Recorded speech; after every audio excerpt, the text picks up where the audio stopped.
Here's a typical street in Atlanta. And here's another. They look like streets in thousands of other towns in the United States, but there's something about them that sets them apart. In amongst houses that have steps at every entrance are houses that welcome visits from the 1 in 20 people in the United States who have mobility impairments, and the friends and relatives who travel side by side with them. The unique thing about these houses is that even though they were deliberately built with access, they were built for occupants who do not have disabilities. Some people realize that typical new homes create needless, insurmountable barriers for people with mobility impairments. Typical new homes still have steps at every entrance and have bathroom doors that are narrower than any other interior passage door, whether that house costs $60,000 or $260,000.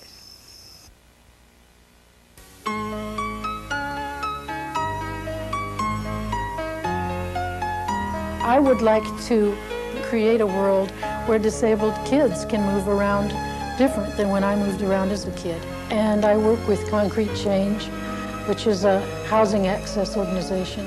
I had polio when I was 3, and basically have been using a wheelchair ever since. It really does kind of take away the enjoyment of socializing when you're not able to at least get in, or to, at minimum, get through, once you get in, to get through a bathroom door. And those things are so basic and simple when you think about it. I can think of a number of times where I felt frustrated because either I had difficulty maybe accessing somebody's house, or once I got in and I was ready to go and they weren't ready for me to go. You have to think about how much you're going to drink while you're there. You know, you have to think about, you know, ahead of time. It's almost like feeling like a kid again. You know, well, have you gone to the bathroom before you go? When I can access somebody's restroom or get into their door, I go home.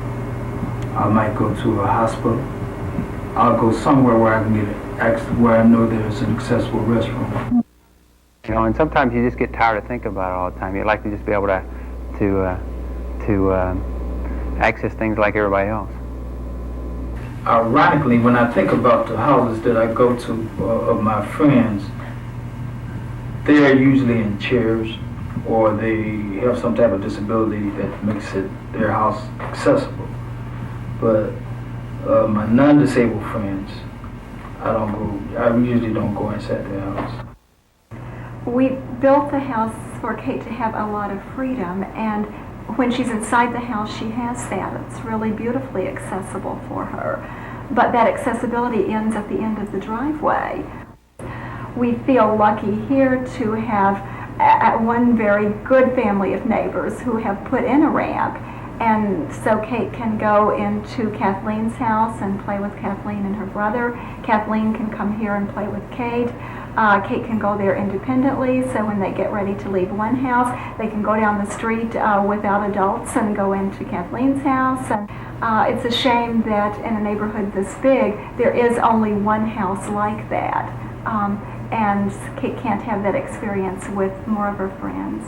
People say that it's market-driven, but I cannot imagine anyone walking into a new home and saying, oh my God, a 32-inch doorway, rip it out.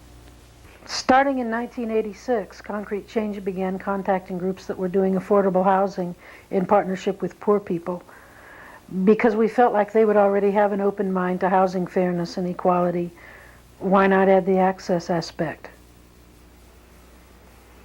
Basic wheelchair access to every new house, 32-inch doors, including the bathroom, one no-step entrance.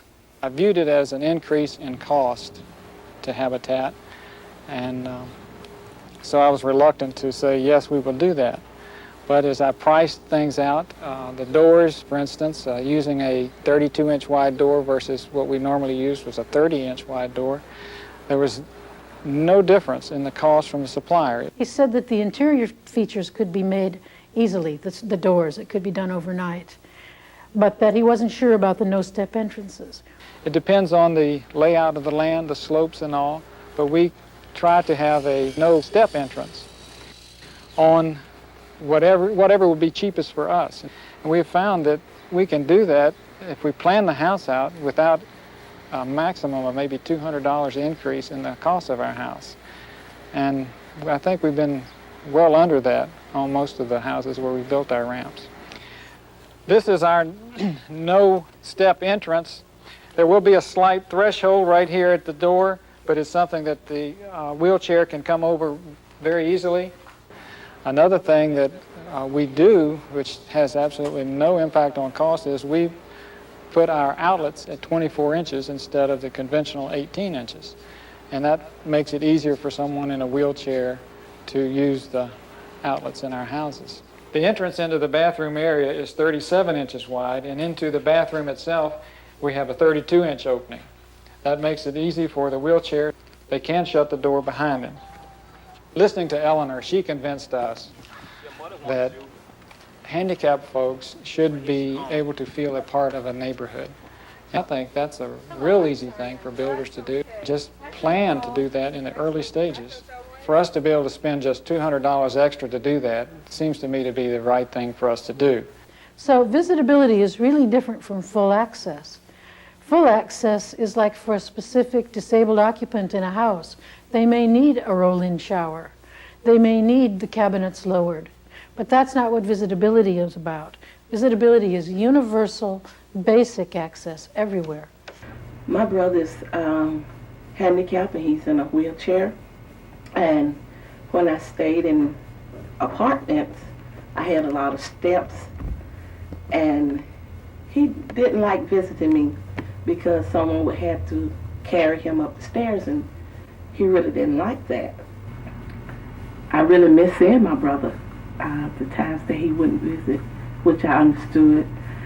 And now since I'm in a house and it has a ramp and the bathroom is made accessible for him to go in and out, I'm really happy that I can see him more. And he's really happy too about it.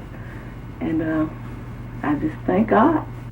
Well, when my arms are loaded with groceries, I don't have to watch my step coming up, stairs. I can just come on up the ramp.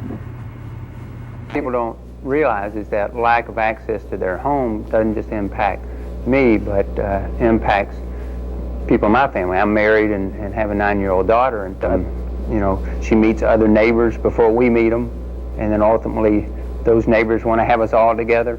And so what's happened sometimes is even in her mind, she begins to think about, well, is my dad going to be able to get in, their house? The ways you can achieve a no-step entrance are not unusual construction methods. They don't involve anything that you might consider difficult or weird. It's just a matter of using your common sense. In your legislation, you offer the option of a single no-step entrance that could be at any point of the house. It could be the front, the side, through the garage, at the back. What you're doing is offering opportunities for siting the house in such a way that at least at some point you take advantage of the site and make that no-step entrance possible.